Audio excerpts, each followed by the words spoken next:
बहुत ही सौभाग्य का समय है कि उस महाप्रभु की असीम दया दृष्टि से हम सभी लोगों को ये सत्संग का अवसर प्राप्त हुआ है। ये प्रभु की बहुत बड़ी कृपा कहलाती है और बहुत बड़ी दया कहलाती है। महापुरुष कहते हैं कि दुनिया में मनुष्य को सब कुछ प्राप्त हो सकता है, लेकिन दो चीज दुर्लभ है। कितनी चीजें? दो।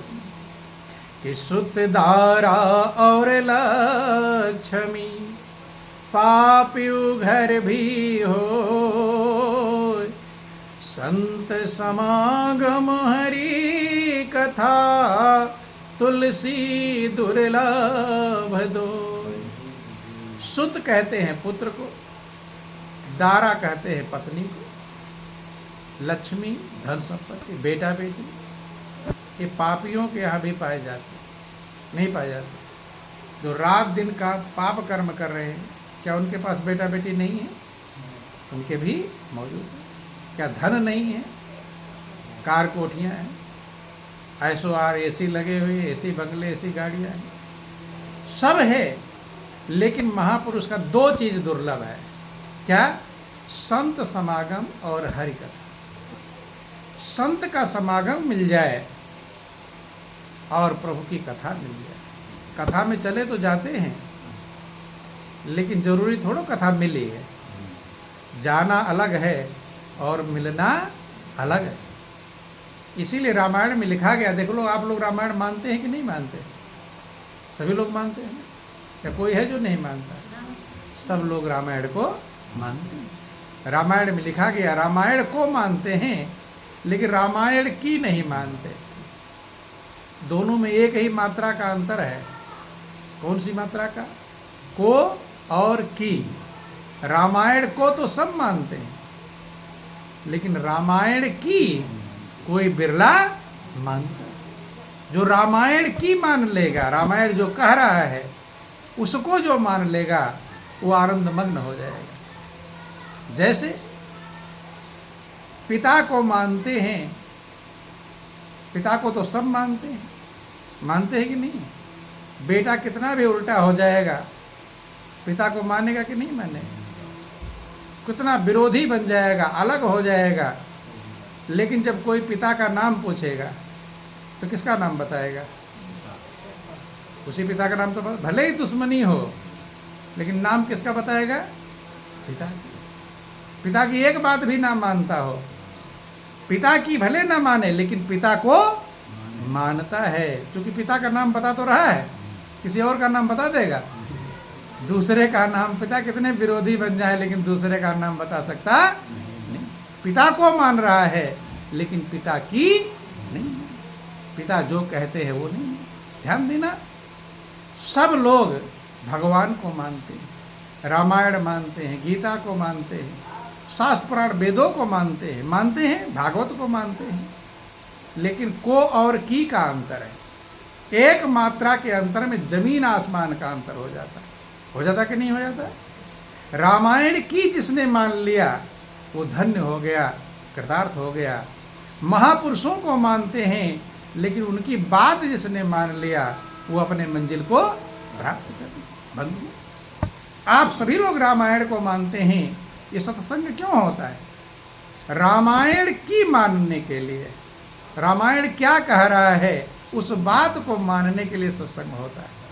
बंधु, पढ़ते भी हैं रामायण। कुछ लोग रामचरितमानस डेली पाठ करते हैं कि नहीं करते? पाठ भी करते हैं, लेकिन रामायण की बात मानते। और कल्याण कब होगा? रामायण की माने। बेटा पिता की रोज आरती उतारे और पिता की ना माने, पिता की बात ना माने, आरती उतारे, पिता खुश होंगे? खुश होने वाले कभी आरती ना उतारे, पिता की बात मानता हो, पिता प्रसन्न हो जाएंगे। ऐसे आप महापुरुषों को, उनकी बात अगर मान जाएंगे, जिनको भी आप मानते हैं, अगर भगवान राम को मानते हैं तो आप भगवान राम की बात मान लो, भगवान शंकर को मानते हैं तो भगवान शंकर की बात मान लो, भगवान कृष्ण को मानते तो भगवान कृष्ण, जिसको भी आप मानते हैं बस उसकी मान लो, फिर आपके कल्याण में कोई दिक्कत नहीं। रामचरितमानस में वर्णन आया कि बड़े भाग्य पाइए सतसंगा, बिनहि प्रयास होहि भवभंगा। आप लोग सुनते रहते हैं कि बिन सतसंग विवेक न होई, राम कृपा बिनु सुलभ न सोई। बिना सत्संग के मनुष्य के अंदर विवेक पैदा नहीं। तो ध्यान देना, ये रामायण की बात है। किसकी बात है? रामायण की। लेकिन जब ये बात कही जाती, आप लोग मानेंगे इस बात को? बिन सत्संग विवेक न होई, राम कृपा बिन सुलभ न सोई। ये रामचरितमानस की बात है कि बिना सत्संग के विवेक पैदा नहीं हो। लेकिन कितने लोग इसको मानते हैं? सोचते हैं बिना सत्संग के हमें भी तो विवेक है कि नहीं है? होशियार हैं, और अपनी होशियारी में कोई कम रहता नहीं।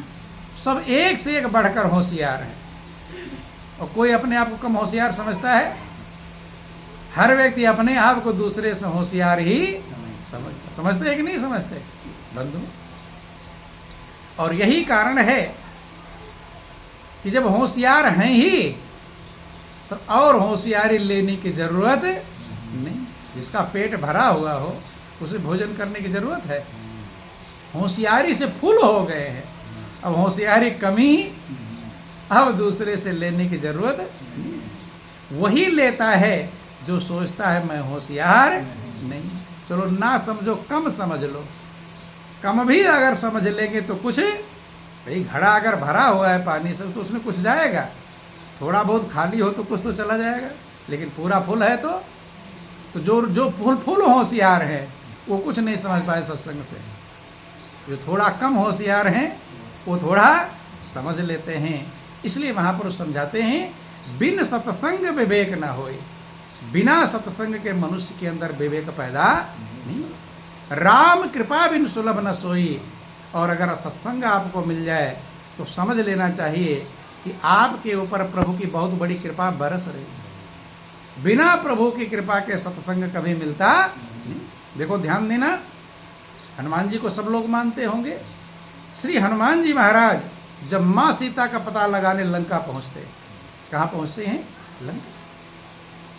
वहां विभीषण से मुलाकात होती है। किससे? विभीषण से। हनुमान जी की पूजा करते करते पूरा जीवन गुजर जाता है, लेकिन लोग ये नहीं समझ पाते हनुमान जी हैं क्या। इस बात का ज्ञान होता नहीं। उसी रामचरितमानस में लिखा गया कि हनुमान जी क्या है बताया गया है, लेकिन पोथी पढ़ी पढ़ जग मुआ पंडित भया न कोय, और ढाई आखर प्रेम का पढ़े सो पंडित बंधु। जब विभीषण से मुलाकात, विभीषण बतलाते कि हनुमान जी क्या हैं, कि अब भरोस मोहि भानुमंता, ओ बिनु हरि कृपा मिलहि नहीं संता। हे हनुमान, अब मुझे भरोसा हो, अब मुझे विश्वास हो गया। किस बात का? कि मेरे ऊपर प्रभु की कृपा बरस रही है। क्योंकि बिना प्रभु की कृपा के संत मिलते तो कौन मिले हैं विभीषण से? कौन मिले हैं? हनुमान जी मिले हैं। तो हनुमान जी एक संत है। कौन है? लेकिन क्या कभी समझ पाए थे? पूजते चले जा रहे हैं, पूजा पाठ कर लिया। अब भरोस मोहि भा हनुमंता, बिनु हरि कृपा मिलहि नहीं संता। कि जो रघुवीर अनुग्रह कीना, तब तुम मोहि दरस हठि दीना। जब प्रभु ने कृपा किया है तब आपने मुझे दर्शन दिया। किसने कृपा किया? प्रभु ने कृपा। प्रभु ही संत को भेजते। बिना प्रभु की कृपा के संत मिलते, बिनु हरि कृपा मिले ही नहीं संता। तो हनुमान जी को लंका कौन भेजा था? किसने भेजा था? भगवान राम ने भेजा था, प्रभु ने भेजा था। तभी तो हनुमान जी पहुंचे, तभी विभीषण से मुलाकात हुई। अगर भगवान ना भेजते तो होती नहीं होती। ध्यान देना। बोलिए प्रेम से गुरुदेव महाराज। तो बंधुओं ध्यान देना और संत के मिलने का फल समझ लेना। उसी रामचरितमानस से समझना जिसका अखंड पाठ करते रहते हैं, 24 घंटे में पूरा रामायण पढ़कर खत्म कर देते हैं, भले एक बात भी ना समझ पाए। संत महापुरुष कहते हैं सिर्फ पढ़ने से काम नहीं चलेगा। पढ़ने में 3 बातें हैं। पहला काम है पढ़ना, दूसरा काम समझना और तीसरा काम करना। जब उस काम को आप करेंगे तब वो मंजिल मिलेगी जो रामायण में लिखा गया। और अगर खाली पढ़ते रहेंगे तब मंजिल मिलने वाली नहीं। जैसे रामायण में लिखा गया कि रोटी खाने से पेट भरेगा। अब रोज यही पढ़ते रहो पढ़ते रहो पढ़ते रहो, रोटी खाने से पेट भरेगा, रोटी खाने से पेट भरेगा। रोज पाठ करते रहो इस बात का, पेट भर जाएगा? पढ़ने से भरने वाला समझना पड़ेगा कि रोटी खाने से पेट भरे, और तब भी नहीं भरेगा। समझ लेंगे, अब रोटी खा लेंगे तब आपका पेट भरे। अर्थात रामायण जो कह रहा है जब उस काम को आप कर लेंगे तब वो मंजिल मिलेगी जिसको रामायण में लिखा गया। खाली पढ़ने से काम चलने वाला नहीं। लेकिन जो लोग पढ़ते हैं वो अपने आप को और अहंकारी बन जाते हैं। अरे तुम क्या मेरे सामने लगोगे, मैं तो इतनी बार पूरा रामायण पढ़ चुका हूँ। कहते हैं भले रामायण की कोई बात समझते ना। एक बात ध्यान देना, एक बात जिसने समझ लिया उसका जीवन आनंद मग्न हो गया। देख, संत के मिलने का फल क्या है? जो विभीषण लंका में रावण के डर के मारे रहते थे, चिंतित रहा करते थे, बेचैन रहा करते थे। किसका डर था? रावण का भय था। फटकार लगा दे, डांट दे, सजा दे दे, राजा था। लेकिन जब हनुमान जी मिल गए, जब संत मिल गए, हाल चाल पूछा, विभीषण बतलाते हैं मैं लंका में कैसे रहता हूं कि सुनहु पवन सुत रानी हमारी और जिमि दसन निमहु जी भय बेचारी। हे पवन पुत्र, मैं लंका में कैसे रहता हूं जैसे दांतों के बीच में जीभ रहती। अब समझना, थोड़ा समझने का प्रयास करना। विभीषण लंका में कैसे रहा करते थे? जैसे दांतों के बीच में जीभ रहती। अब अंतर क्या है? दांत कई सारे हैं, 30-32 होंगे, और जीभ कितनी है? एक है। दांत नुकीले हैं, कठोर हैं, और जीभ मुलायम है। और उन्हीं दांतों के बीच में किसको रहना है? जीभ को। और खाली बैठे नहीं रहना है, घूमना भी है, नाचना भी है। क्योंकि जिस शब्द का उच्चारण आपको करना है उसी एंगल पर जब जीभ मुड़ेगी तब वो आवाज़ आपसे निकलेगी। अगर जीभ के मुड़ने में थोड़ा लेट हो गया तो कुछ का कुछ आवाज़ निकल जाएगा। कभी छाले हो जाते हैं तो आप वो बोलते कुछ हो और निकलता क्यों? जीभ मुड़ नहीं पाई टाइम से। बंद। उसी में जीभ को नाचना है। चारों तरफ काटने वाले तैयार हैं और आपका प्रैक्टिकल होगा। कभी कभी अपने दांत से ही अपनी जीभ कट जाती है। कट जाती कि नहीं? जबकि तुम ही जीभ को घुमाने वाले हो और तुम ही दांत को दबाने वाले हो। दोनों काम कौन कर रहा है? आप ही कर रहे हो। लेकिन थोड़ा उसके मुड़ने में देर हो जाती है तो जीभ कट जाती। विभीषण कहते मैं लंका में ऐसे रहता हूँ, चारों तरफ राक्षस ही राक्षस हैं और मैं जीभ की तरह मुलायम हूँ, अकेला हूँ। राक्षस ज़्यादा हैं, वो भयंकर हैं। हनुमान जी कहते फिर भी कोई दिक्कत नहीं, हर समस्या का समाधान है। वो आप लोग सुनते हैं हर मर्ज की दवा है मोहम्मद के शहर में। सुनते हैं कि नहीं सुनते? हनुमान जी ने कहा हर मर्ज की दवा है। अगर ऐसे हो, चारों तरफ दांत हैं राक्षस, तुम अकेले हो, फिर भी कोई दिक्कत नहीं। देखो, उन्होंने समझाया भले दांत नुकीले हैं, कठोर हैं, कई सारे हैं, जीभ अकेली है, मुलायम है, और उसी में नाचना है। बंद। लेकिन सबके पास शक्ति मौजूद है कि नहीं? जितने लोग यहाँ पर बैठे हैं सबके अंदर एक ही शक्ति है। अलग अलग है? एक ही पावर, एक ही बिजली, सबका कनेक्शन जुड़ा हुआ है। और पहलवान भी उसका बिजली कनेक्शन जुड़ जाए तो वहीं गिर जाएगा, नहीं गिरेगा। एक परमात्मा की शक्ति सबके अंदर मौजूद है, सबके पास पावर है। हनुमान जी समझाते हैं जीव के पास भी पावर है, और जीव अगर अपनी शक्ति को समझ जाए, अपनी शक्ति का उपयोग कर ले, तो भले ढेर सारे दांत हैं, सारे दांतों को तोड़वा कर जमीन पर गिरवा सकती है। कौन गिरवा सकती है? जीभ गिरवा सकती है कि नहीं? और शराब पी के उल्टा सीधा गाली बकना चालू कर दे, मना करे फिर भी ना माने, तो फिर क्या करेगा? 2-4 घूसा मारेगा और सारे दांत टूट कर जमीन पर गिर। किसके अंदर क्षमता है? जीभ चाहे तो आपको कितना भी उल्टा सीधा बकते रहो, पता नहीं क्या हाल हो जाएगा। हो जाएगा कि नहीं? ये कौन करवाएगा? जीभ ही करवा सकती। कभी कभी जीभ लड़ाई करवा देती है, करवा देती नहीं? करवा देती। बंधु बोलिए प्रेम से गुरुदेव महाराज।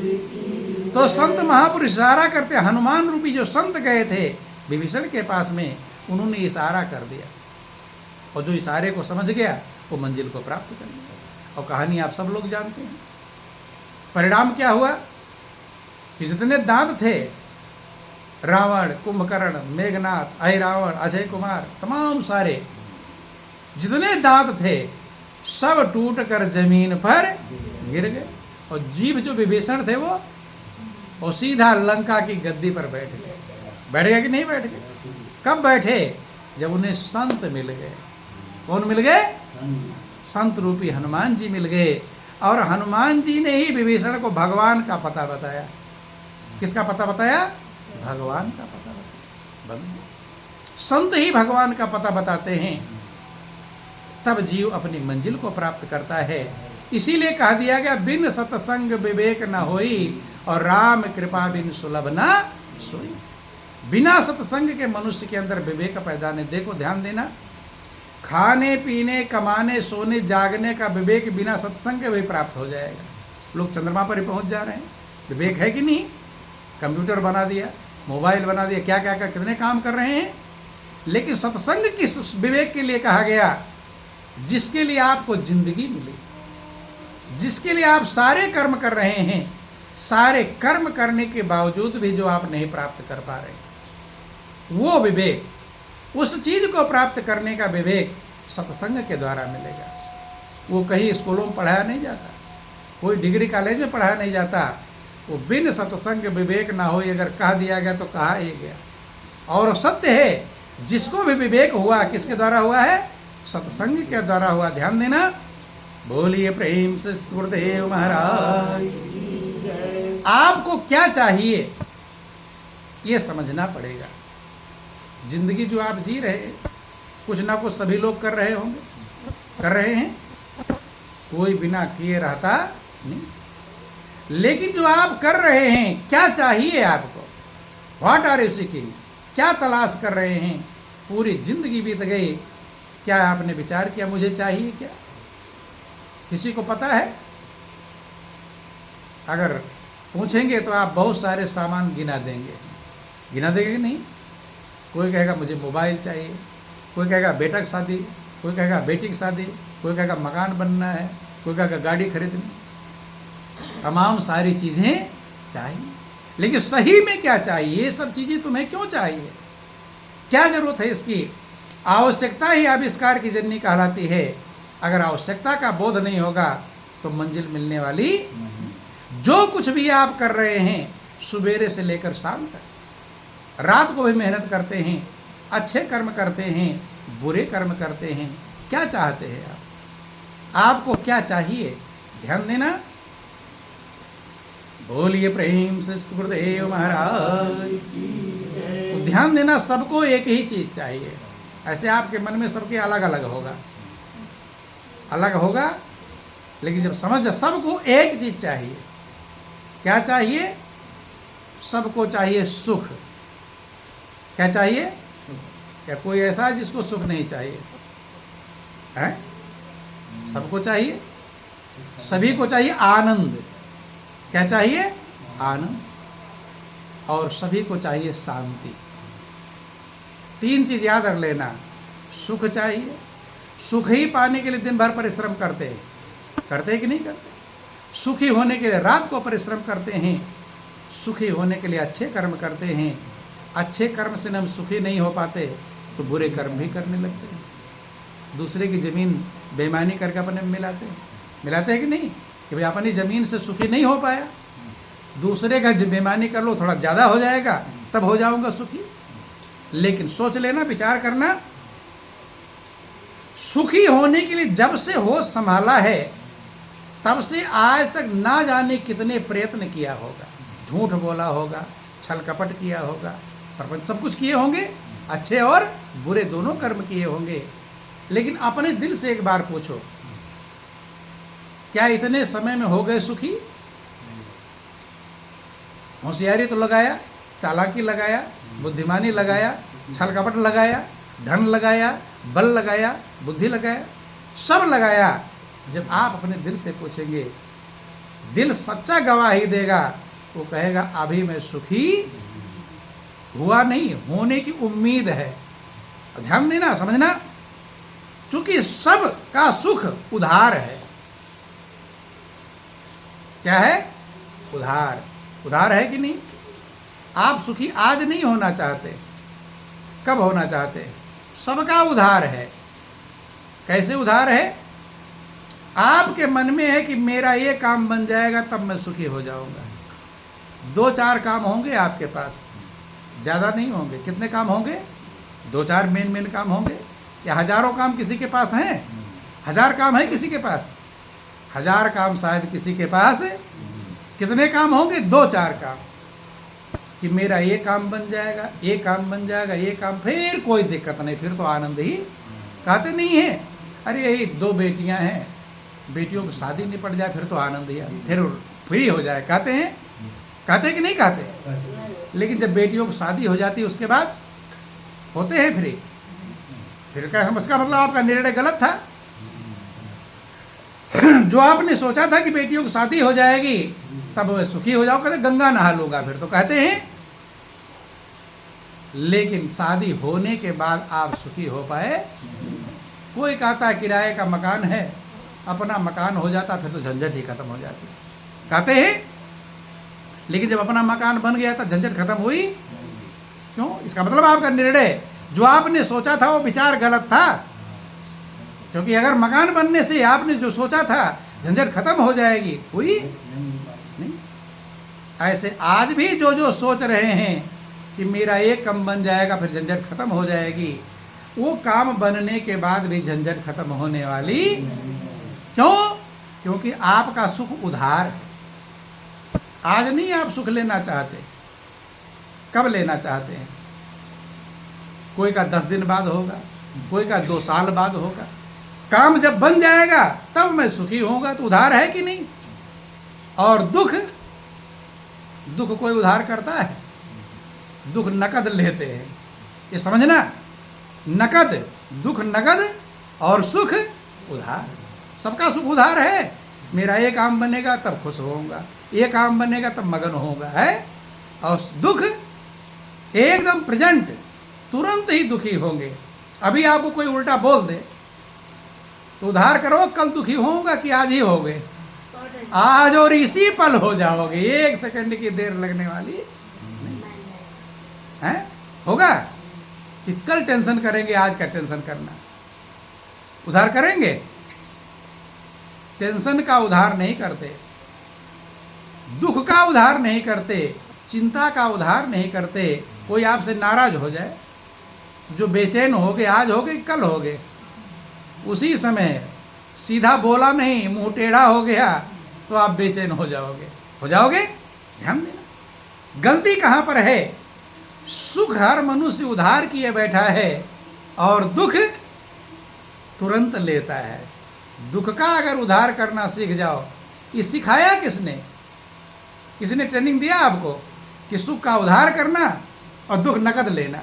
माता पिता ने सिखाया? कि अपने आप सीखे हुए हैं। कोई माता पिता ने कहा दुखी अभी तुरंत हो जाओ, कहते हैं। बंधु ध्यान देना, समझना।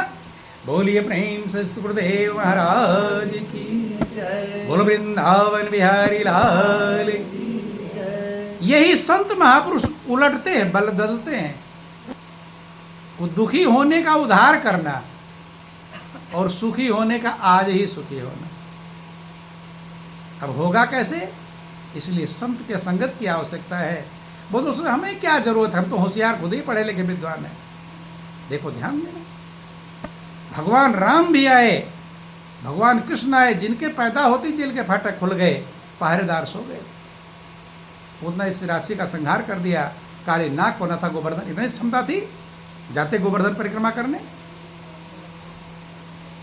में भी थक जाते होंगे, और उन्होंने सबसे छोटी उंगली पर उठाया था। तो भगवान कृष्ण के लिए वो गोवर्धन हल्का था या भारी? क्या था? भाई कोई चीज भारी होगा तो आप दोनों हाथों से उठाओगे, थोड़ा और हल्का होगा एक हाथ से उठा लोगे, और हल्का होगा बड़ी वाली उंगली से। छोटी वाली उंगली से शायद ही कोई सामान आप उठाते हो। हल्का हल्का सामान उठाते हो छोटी उंगली से? चम्मच? छोटे सामान भी छोटी उंगली से उठाते।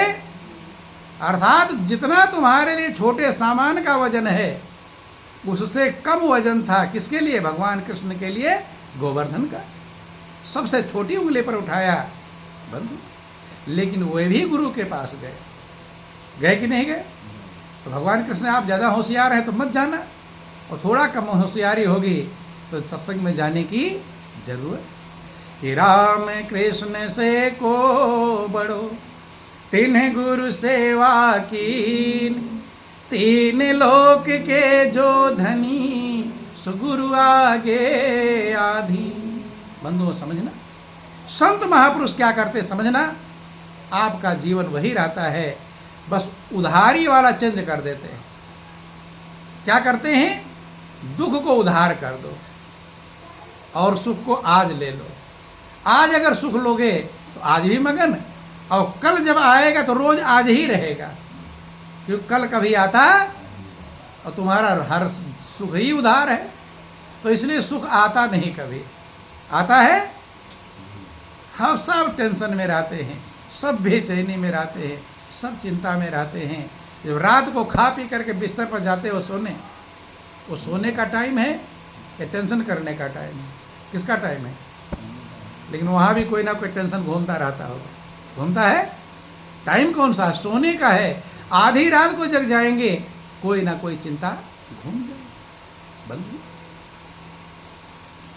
संत महापुरुष समझाते हैं, चूंकि आपका ध्यान वहां है, आप बेचैन क्यों हैं? आपका ध्यान वहां है जो चीज आपके पास नहीं है। जरा दिमाग कहाँ घूमता है आपका? जो चीज है उसमें घूमता है कि जो नहीं है उसमें घूमता है? कहाँ घूमता है?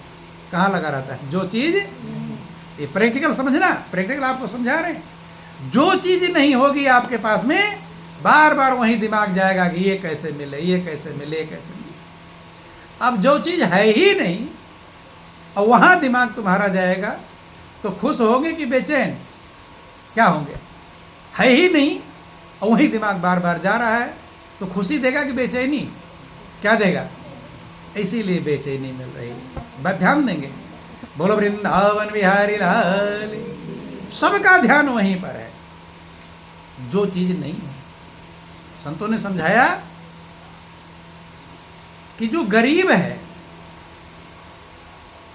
जो जिसके पास कुछ भी नहीं, वो क्या सोचता है? जाहिर समझो, इसके पास किराए का मकान नहीं है, किराए का मकान ढूंढते हैं ना, तो सोचते किराए का मकान मिल जाएगा तो बच्चों को पढ़ा लिखा लेंगे। सोच रहे खुश हो जाऊंगा, सोच रहे हैं। अब किराए का मकान मिल गया, तब मकान मालिक उल्टा सीधा बोल रहा है, यहाँ क्यों पानी गिरा दिया, यहाँ क्यों कर दिया, तमाम फटकार। अब दिमाग में आता, अब नहीं सुखी होगा।